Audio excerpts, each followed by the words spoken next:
जी, तो पुलिस की जो चार्जशीट है उसमें 3 बातें, अगर आप उसको देखें तो उसमें 3 बातें बहुत साफ होती हैं कि एक तो खालिद ने कोई भी पब्लिक कॉल ऐसा नहीं दिया था जो वायलेंस के लिए उकसाता हो लोगों को, कि आप हिंसा पर आमादा हो। दूसरा ये कि कोई भी ऐसा मटेरियल नहीं मिला है खालिद के पास से, कहीं से भी ये इस तरह के आर्म्स बरामद नहीं हुए हैं, ऐसी सामग्री नहीं मिली है जो ये बताती हो कि खालिद कुछ इस तरह की घटना में कार्रवाई में गतिविधियों में शामिल रहे हों।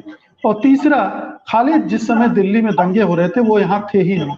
तो ये 3 चीजें बताती हैं, और फिर जो कहानी पुलिस ने गढ़ी है वो उसकी चार्जशीट में, उसमें सारे ऐसे नाम हैं और उनके हवाले से कोई ठोस बात नहीं है, उसने वहां सुना, उसने उससे सुना, वगैरह वगैरह। इस तरह से पूरी चार्जशीट, और उसके आधार पर अदालत जमानत देने से इनकार कर रही है। सेन गुप्ता साहब, आपको क्या लग रहा है? आप इस पर लगातार इस पूरे मामले को फॉलो कर रहे हैं, लिख रहे हैं इस पर, आपकी क्या राय? देखिए, इसमें जो जो जज साहब हैं जिन्होंने ये ऑर्डर दी है बेल जमानत की नामंजूरी की, उन्होंने खुद कहा है कि जो प्रोटेक्टेड प्रोसिक्यूशन विटनेसेस हैं उनके जो तमाम बयानात हैं जिसके बदौलत ये इस बात पर इस नतीजे पर वो आते हैं कि इन्हें बेल नहीं दिया जा सकता है, वो बयानात अपने आप में असंगत है। ये मैं नहीं कह रहा हूँ, ये जज कह रहे हैं। लेकिन इसके बावजूद वो इस बात पर आते हैं कि हम प्राइमा फेसी चार्जशीट में जो भी लिखा हुआ है और प्रोसिक्यूशन की जो भी तर्क है उसको देखते हुए वो इनको प्राइमा फेसी मानते हैं कि ये फिट टू बेल नहीं है। इसके दो बहुत मतलब, एक तो पहली बात तो ये है कि जमानत की जो सुनवाई है वो ट्रायल नहीं होती है, लेकिन इस बात को मीडिया में इस तरीके से उछलाया गया है जैसे कि ये ट्रायल चल रहा हो।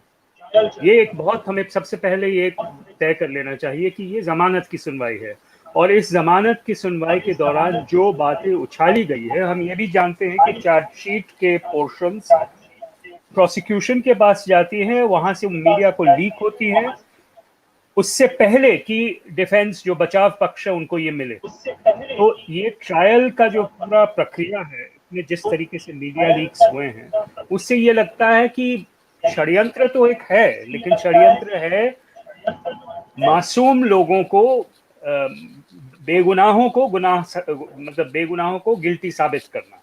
और ये गिल्टी साबित करने का प्रोसेस जो जमानत के सुनवाई के दौरान नहीं होना चाहिए, वो हो रहा है। मैंने जो हियरिंग्स हुए उनको बहुत बहुत ध्यान से सुना।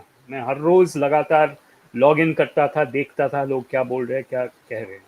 जैसे जो पिछले वक्ता थे उन्होंने कहा, इनके पास कोई ठोस सबूत नहीं है, लेकिन सबूत के न होने को ये सबूत का संज्ञा देना चाहते हैं।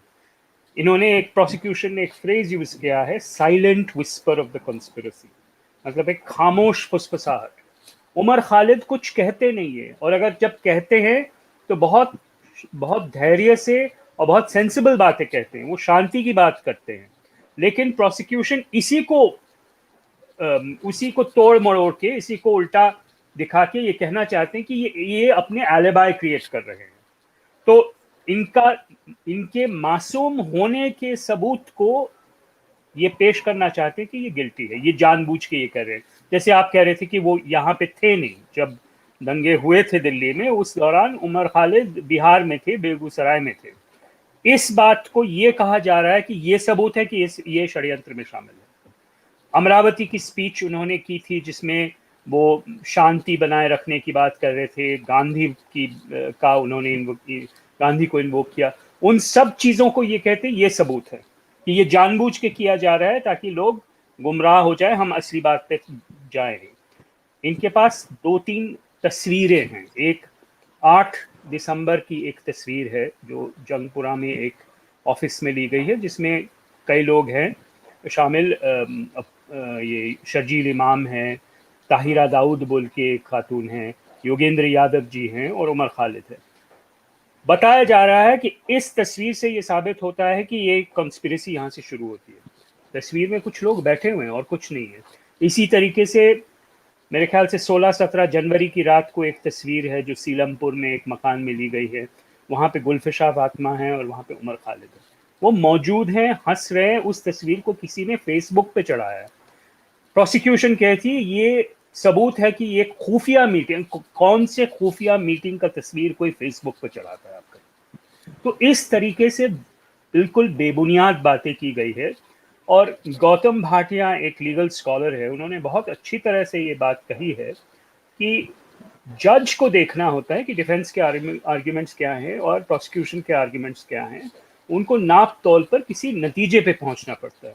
उन्होंने कहा है कि यहाँ इस हालात में, इस सिचुएशन में जो जज है, एडिशनल सेशंस जज अमिताभ रावत है, करकरडुमा शादरा कोर्ट में वो जज हैं, उन्होंने मुंशीगिरी की है। वो स्टेनोग्राफर रहे हैं प्रोसिक्यूशन के। सिर्फ जो बातें प्रोसिक्यूशन ने कही हैं उनको दोहराया है, यही कहा है कि इनमें असंगति है, ये इनकंसिस्टेंट बातें, लेकिन फिर भी हम मानते हैं कि यह बेल के लिए फिट नहीं है। और ये एक तरीके से मंच को तैयार करता है ट्रायल में जो होने वाला है उसके लिए।